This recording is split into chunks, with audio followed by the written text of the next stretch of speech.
Sreebhumi sporting ক্লাবের পুজো আজ উদ্বোধন হয়ে গেল। উদ্বোধনের দিনেই জনজোয়ার লক্ষ্য করা গেল। দর্শনার্থীদের জন্য কবে থেকে খুলছে, কিভাবে আসতে হবে, সমস্ত তথ্য থাকবে এই ভিডিওতে। প্রতি বছরের মতো শ্রীভূমি স্পোর্টিং ক্লাবের পুজোর এই গেটটি হয় খুব সুন্দর। এবছরও খুব সুন্দরভাবে এই গেটটি নির্মিত করা হয়েছে। ভিআইপি রোডের ওপর এই গেটটি অসাধারণ লাগছে। রাতের আলোর এর সৌন্দর্য অনেক গুণ বৃদ্ধি পেয়েছে। ভিআইপি রোডের ওপর দুটি গেট নির্মিত করা হয়, একটা ভিআইপি রোডের ওপর, আরেকটি হচ্ছে শ্রীভূমি স্পোর্টিং ক্লাবের ভেতরে প্রবেশ করার আগে, সেটি হলো এইটি। এই গেটের মধ্যে লক্ষ্য করা যাবে অসংখ্য দেবদেবীর মূর্তি। শ্রীভূমির পুজো প্যান্ডেল দেখার আগেই এখানে রয়েছে একটি রথ। এই রথ দেখে শ্রীভূমি স্পোর্টিং ক্লাবের ভেতরে প্রবেশ করতে হয়। এটি হলো শ্রীভূমির ক্লাব ঘর।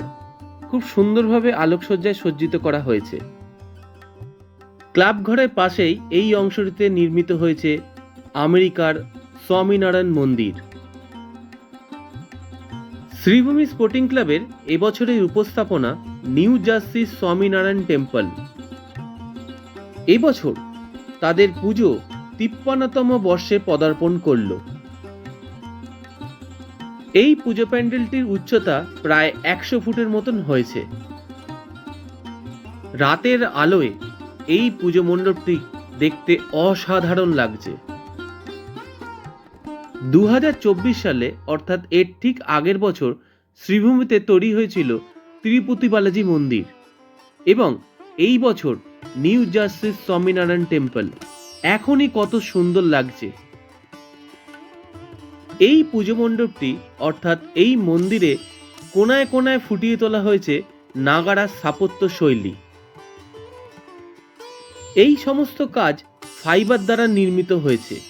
প্রথমে লক্ষ্য করলে মনে হবে এই সম্পূর্ণ কাজটি পাথর দিয়ে নির্মিত হয়েছে, এত সুন্দরভাবে ফুটিয়ে তোলা হয়েছে। এর সাথে অসাধারণ আলোকসজ্জায় এই পুজো মণ্ডপটি দেখতে অসাধারণ এবং অপূর্ব লাগছে।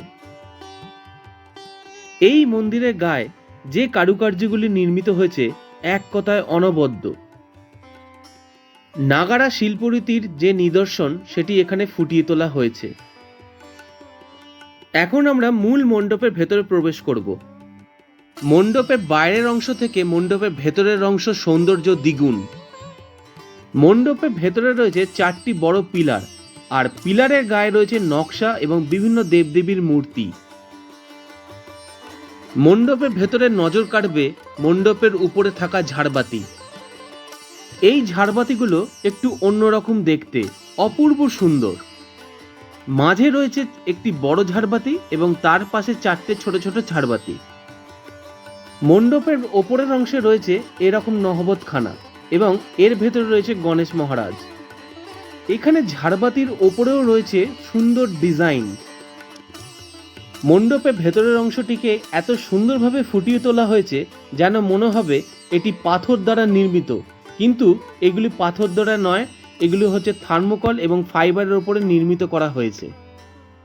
এই মণ্ডপে প্রতিটি কোনায় কোনায় সুন্দর ডিজাইনের নকশায় ফুটিয়ে তোলা হয়েছে পুরো মণ্ডপটিকে। শোনা যাচ্ছে মহালয়ার দিন বা কিংবা তার পর দিন খুলে দেওয়া হবে জনসাধারণের জন্য এই পুজো মণ্ডপটি। শ্রীভূমির লাইটিং খুবই সুন্দর হয়ে থাকে।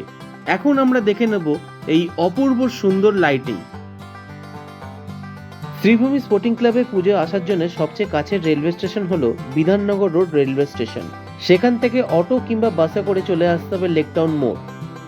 লেকটাউন মোড় থেকে মিনিট ১০ হাঁটলেই এই পুজো মণ্ডপে আসা যায়। এছাড়াও শ্রীভূমি স্টপেজে নামা যায়, তবে পুজোর সময় এই শ্রীভূমি স্টপেজে অনেক সময় বাস দাঁড়াতে চায় না, তাই সবচেয়ে ভালো লেকটাউন মোড়ে নামা, সেখান থেকে সহজ হয় এখানে আসা। এখন আমরা পুরো আলোকসজ্জাটা দেখে নিই।